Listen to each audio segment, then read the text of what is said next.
ऐसे ही उधार चल जाएगा या कुछ है कि मैं रहने दूंगा आज जाने की, लाइट भी नहीं है, मैं क्या कुछ परमेश्वर मैं प्रेयर करो तो मैं टेंशन हो रही थी कि सोचा था कि ये मैं वचन तो नहीं खिलाफ खुद बेटी को अर्पण कर रहा हूँ और ऑफरिंग नहीं है देने के लिए, और मैं कह रहा हूँ कि मैं क्या करूँ। परमेश्वर ने मुझे कहा कि वो समय था कि वो कबूतरों के जोड़े लेकर आते थे, पर नए नियम में अगर आप ध्यान से देखें मरियम बहुमूल्य इत्र लेकर आई, ये आए ना, इत्र लेकर आई थी कि नहीं? पर इत्र का मतलब क्या है? फ्रेगनेंस, खुशबू। हाँ, उसने परमेश्वर को सुगंधित किया। अगर आपकी पवित्रताई है तो वो आपकी पवित्रताई एक ऐसा बलिदान है परमेश्वर के लिए जो परमेश्वर को सुगंधित करता है और प्रसन्न करता है। समझ आ गया? और फिर परमेश्वर ने मुझे कहा कि अब्राहम के पास जब अब्राहम अपने बच्चे को बलि अर्पण करने के लिए जा रहा था खुदा को, तो वो अपने घर से कोई पैसा नहीं लेकर निकला था, अपने घर से लकड़ियां भी लेकर नहीं निकला था। वचन कहता है कि उसने अपने नौकरों से, अपने लोगों से कहा तुम यहीं पर ठहरो कि मैं पिता की पहाड़ पर वर्शिप करने के लिए जाऊं, इसकी प्रेस करने के लिए जाऊं। और वचन कहते हैं जब वो वर्शिप करने के लिए गया, जब वो भेंट यार बलि करने गया, झूठ बोल के गया, ऐसा नहीं है। परमेश्वर को अर्पण करना या परमेश्वर को प्रसन्न करना, परमेश्वर वर्शिप से खुश होता है। वचन कहता कि अब्राहम पहाड़ में चढ़ा और वहीं से लकड़ी काटी और वहीं की लकड़ी को लेकर, यानी मेहनत की, और वहीं से लकड़ी को लेकर उस लकड़ियों के ऊपर अपने बच्चों को, अपने इसहाक को लेटाया और परमेश्वर के लिए बलि करने लगा। जैसे उसने छुरी उठाई तो वचन कहता कि परमेश्वर ने बोला, हे अब्राहम रुक जा, मैं जान गया हूँ कि तू मुझ पर विश्वास करता है, तू मुझसे प्रेम रखता है। हालेलुया। परमेश्वर को मुझे एक मैसेज दिया कि मैं परमेश्वर इस मैसेज से क्या समझूं। तो परमेश्वर ने मुझे कहा तूने अगर बेटी दे दी, ये सबसे बड़ा बलिदान है, क्योंकि मैं चाहता हूं कि ये बेटियां जो कुछ समय से रुकी हुई थी, कुछ समय से बेटियों को शर्मिंदगी के रूप में देखा जाता था। क्या बेटियां सिर्फ बच्चे पैदा करने के लिए, ब्याह देने के लिए पैदा होती हैं? नो, ये मैं बता रहा हूं, ये इतने बड़े काम करने के लिए पैदा हुई कि जिसने यीशु मसीह को जन्म दिया, जिसने यीशु मसीह के जी उठने की गवाही दी, वो सबसे पहली औरत थी। ये बेटियां खुदा की सेवा के लिए पैदा हुई। परमेश्वर ने कहा कि जब परमेश्वर का हुक्म हुआ, जब परमेश्वर की आवाज हुई स्वर्ग से, तो वचन कहता है कि सुसमाचार सुनाने वालियों की भीड़ होगी। सुनाने वालियों, टाइम आएगा। लड़कियां, मैं बता रहा हूँ, लोग बोलते पास्टर तो लड़की होते हैं, लड़की को परमेश्वर होता है, ऐसा कुछ भी नहीं कि पास्टर सिर्फ परमेश्वर। जैसे आप पुराना नियम पढ़ के देखिए कि पुराने नियम में भी परमेश्वर ने मैसेज दिया कि परमेश्वर ने रूथ को चुना, परमेश्वर ने एस्थेर को चुना। अगर परमेश्वर लड़कियों से इतना घृणा करता कि वो सेवा नहीं करते, तो पुराने नियम में भी परमेश्वर एस्थेर को क्यों चुन रहा था अपने इजरायली लोगों को छुड़ाने के लिए? वचन कहते कि एस्थेर 3 दिन की फास्टिंग प्रेयर कर रही थी, और प्रेयर करने के बाद राजा के सामने गई, अपने पति के सामने, कि मैं चाहती हूँ कि तू मेरे लोगों को छुड़ा, आजाद कर दे। और वचन कहते कि राजा ने कहा तुझे क्या चाहिए एस्थेर? कहते मुझे ये चाहिए। और वचन कहता कि एस्थेर से राजा प्रेम रखता था, और एस्थेर के कहने से, आपको क्या लगता है उसके प्रेम से उसने बोला मेरी होने की वाइफ ने क्या मैं हुक्म ना मनना, ऐसा नहीं हो सकता? ऐसा नहीं था। 3 दिन की फास्टिंग और प्रेयर में जो उसके ऊपर कॉन्फिडेंस था, उस हिम्मत से जो राजा के सामने उपस्थित किया गया था, उस ग्रेस के द्वारा राजा के मन को परमेश्वर ने बदला, और राजा की सुनकर एस्थेर के द्वारा परमेश्वर ने अपने लोगों को आजाद करा। जब पुराने नियम से परमेश्वर वही है, और नए नियम में भी वचन कहता है कि एक औरत ने, मरियम ने यीशु मसीह के जी उठने की गवाही दी, परमेश्वर का प्रीच किया सबसे पहले। तो इमेजिन करो कि बेटियां क्या कर सकती है। मैं बता रहा हूं, आपकी बेटियां एस्थेर के नाई होंगी, जो परमेश्वर के लोगों को छुड़ाएंगी, जो हीलिंग भी होगी, डिलीवरेंस भी करेंगी, बड़े काम करेंगे, बड़ी सेवा करेंगी यीशु मसीह के सामर्थ्य। आमीन। ऐसा नहीं कि मेरी लड़की है तो मैं इसीलिए दे रहा हूँ, ये वचन दे रहा हूँ कि परमेश्वर ने कहा कि लड़कियों को गलत निगाहों से देखा, जब मेरी बेटी हुई थी ना, मैंने एक भाई को ये हनी की मम्मी थी, इन्होंने मुझे बोला कि ये भाई के लड़का हुआ है। मैं जा रहा हूँ मेरे खुश, मैंने बोला भाई बधाई हो आपको, कांग्रेचुलेशन, आपका लड़का हुआ है। कहता अरे कहाँ यार लड़की हो गई है। मैं कह रहा हूँ भाई मैंने कहा वहाँ माफ कर, मैं ऐसे ही आ गया हूँ। वो इतना टेंशन, पहली लड़की हुई है, ये भी 2 3 4 5 हो गई हैं, फिर 6वीं आ रही है, 7वीं आ रही है। इतना दुखी जो पहली लड़की में इतना दुखी है, इमेजिन करो। इसीलिए मैंने हालात देखे हैं। और मोस्टली जहाँ पर अनाया आई है वहां पर मोस्टली लड़कियां ही हुई है सबकी। और मैं कह रहा हूँ लड़का दिख ही नहीं रहा है, कोई हो जाएगा। एक लड़का हुआ था, जुड़वा हुए थे, लड़की भी हुई थी लड़का भी हुआ, दोनों हुई एक साथ। परमेश्वर की दया है कि परमेश्वर ने सेफ रखा। डॉक्टर ने पता नहीं क्या क्या बोला, शुगर है। बोला मुझे तो शुगर नहीं है, लेकिन माँ को भी शुगर नहीं है ना, हमारे पूरे खानदान में शुगर है किसी को, तो कहते शुगर है बच्चे की। और क्या हुआ, अभी प्रॉब्लम हो सकती है डिलीवरी के टाइम। उन्होंने मुझे पहले ही बोला, तो मैं कहा नहीं कुछ नहीं होगा। मैं प्रभु को बोल रहा हूँ, प्रभु शुगर कैसे हो सकती है? तो हमारे तो अंदर शुगर नहीं है किसी को, उसको कैसे हो सकती है? पर क्या हुआ, चलो जो भी हुआ, होने के बाद फिर डॉक्टर ने बोला कि शुगर कम हो गई है। मैं फिर बोल रहा हूँ मगर शुगर नहीं है। और शुगर कैसे हो सकती है? शुगर नहीं है। और बता रहा हूँ मैं आपको, 2 घंटे 3 घंटे के अंदर डिलीवर हुई अनाया, और कोई शुगर लो नहीं था, कोई बड़ा नहीं था, सब कुछ नॉर्मल था। यीशु के नाम।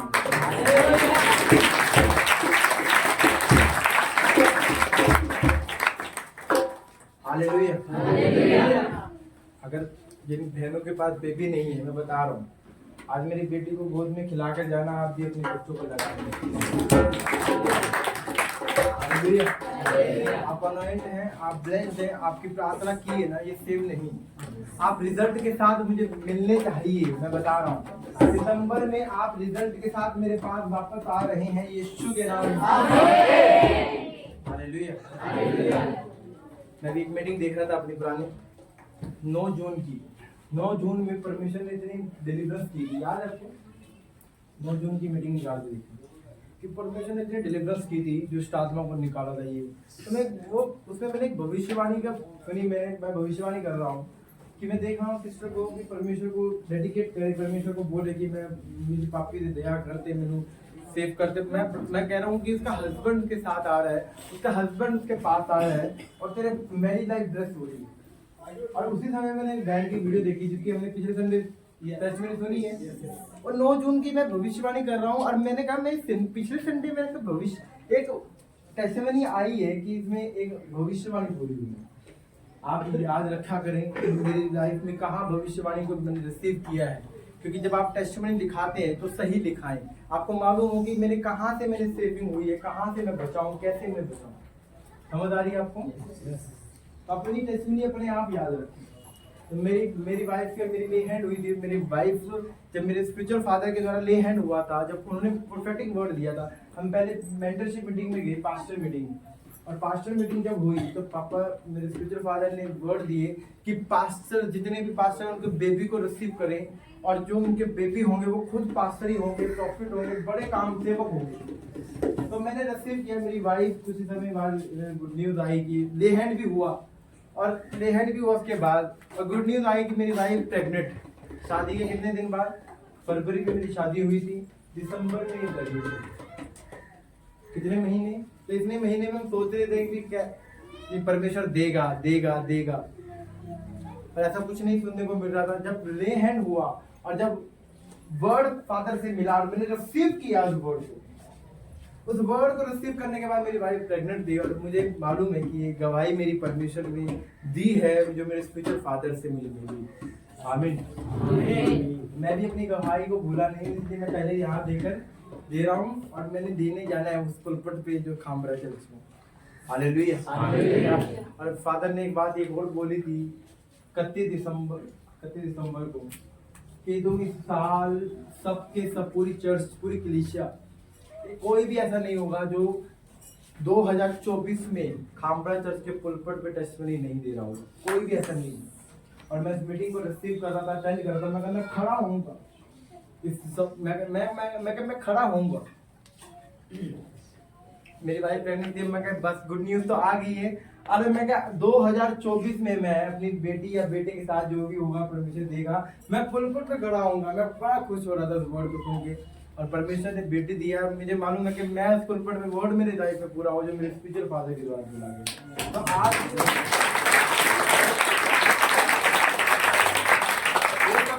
बोलने का कारण ये है कि आप इन चीजों को इग्नोर ना करें, जो वर्ड बोले जाते हैं पुलपट से या प्रेयर की जाती है, ये नॉर्मल मत समझे कि परमेश्वर आपकी जिंदगी में कुछ करने जा रहा है। अगर वो देरी कर रहा है, याद रखें कि वो भी घुटनों पर आकर तुम्हारे लिए प्रार्थना कर रहा है। समझ आई आपको? यीशु मसीह आज भी मालूम, आज भी पिता से प्रार्थना करता है आपके लिए। जब आप यीशु मसीह से प्रार्थना करते हैं, प्रभु मुझे ऐसे कर, मुझे वैसे कर, वैसे ब्लेस कर, तो परमेश्वर कहता ठीक है। स्वर्ग में यीशु मसीह क्या करता है? घुटने टिकाता है और तुम्हारे लिए विनती और प्रार्थना करते हैं पिता। आज भी क्योंकि यीशु मसीह कोई आत्मा में नहीं गया है स्वर्ग, ये देह थे रहेगी थे वो आसमान थे, ऐसा नहीं है। वचन कहता है कि यीशु मसीह जब जी उठा तो यीशु मसीह ने कहा थोमा चेक कर, हाथ लगा। तो थोमा कह रहा है प्रभु वो सचमुच जीवित हुआ है शरीर के साथ, आत्मा में नहीं। आत्मा नहीं जीवित हो गया, आगे आत्मा आ गई थी, शरीर वहीं पड़ा है मुर्दों में, ऐसा नहीं था। यीशु मसीह शरीर के समेत जीवित हुआ, और जब यीशु मसीह शरीर के साथ समेत जीवित हुआ है तो वचन कहता है कि यीशु मसीह देह के द्वारा स्वर्ग में गया, और यीशु मसीह आज भी घुटने टिकाता है उसी शरीर को जो उस समय में टिकाता था, आज भी टिकाता है, तुम्हारे लिए प्रार्थना करता है। आमीन आमीन आमीन आमीन। तो इसलिए जब भी तुम्हारी प्रार्थना का उत्तर ना आए या कुछ भी हो रहा है, तो याद रखें कि यीशु मसीह तुम्हारे लिए घुटने टिकाकर प्रार्थना कर रहा है, और तुम्हारी भी प्रार्थना कंटिन्यू होती रहेगी। यीशु मसीह भी तुम्हारे लिए कंटिन्यू करता रहे। मैं बता रहा हूँ रिजल्ट जबरदस्त होगा आपकी जिंदगी में यीशु मसीह के नाम में। हालेलुया हालेलुया हालेलुया हालेलुया आमीन आमीन। God bless you all. आज के वर्ड से कितनों को समझ आया? वर्ड हमारे जीवन में दुश्मन एनिमी कोई भी हो, वो हमारी ब्लेसिंग का कारण है। अगर हमारी लाइफ में अगर हम शोक का पहरावा पहने हुए नहीं, अगर परमेश्वर तू मुझे चंगा कर तो मैं तेरी महिमा करूंगा, मैं तेरी गवाही दूंगा। तो ये तुम्हारे जीवन में होना चाहिए। मैं बता रहा हूँ चर्च की कलीसिया कभी बीमार नहीं रहेगी यीशु के नाम में। ये कलीसिया हेल्थी और वेल्थी रहेगी यीशु के नाम में। आमीन हो जाए तो याद से आपको ये आज पुलपट से बोल रहा हूँ, डिक्लेरेशन कर रहा हूँ कि अनाया 12 साल के प्लस उम्र में आपको प्रीच किया करेगी इस पुलपट से।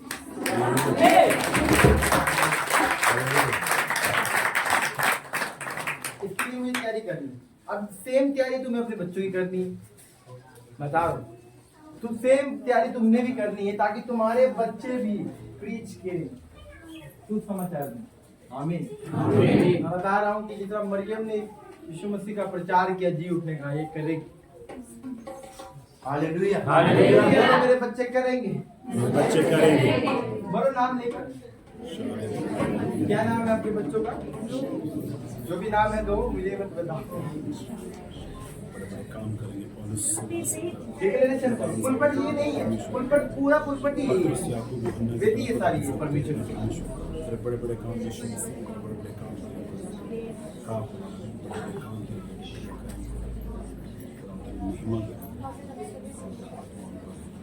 विश्वास करते हैं, बड़े बड़े बड़े काम बच्चे जो तेरे तुझे समर्पित किए वो तेरे काम करेंगे, बड़े बड़े काम यीशु मसीह।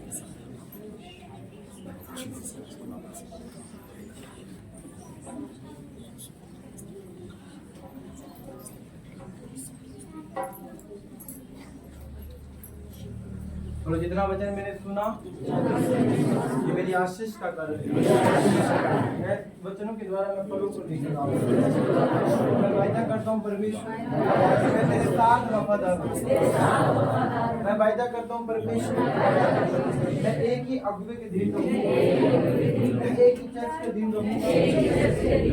मैं अपने जीवन में पहला स्थान यीशु मसीह को दूंगा और मैं सब तरह की गंदी आत्माएं, हर एक नशीकार, हर एक नशा मेरे जीवन से चला जाए ताकि मैं तुझ में बढ़ सकूं। क्योंकि वचन कहता है धन्य है वे धार्मिकता के लिए भूखे और प्यासे वे तृप्त किए जाएंगे। परमेश्वर मैं तेरे वचन का विलासी हूँ, अपने वचन से मुझे भर। दाऊद कहता कि मैं तेरे वचनों को अपने हृदय में रख छोड़ा, मैं तेरे विरुद्ध पाप न कर सकता। आज मैं तेरे वचनों को अपने हृदय में रख छोड़ता हूँ ताकि मैं तेरे विरुद्ध पाप न करूं। प्रभु यीशु मसीह के नाम में प्रार्थना को मांगते हैं, आमीन।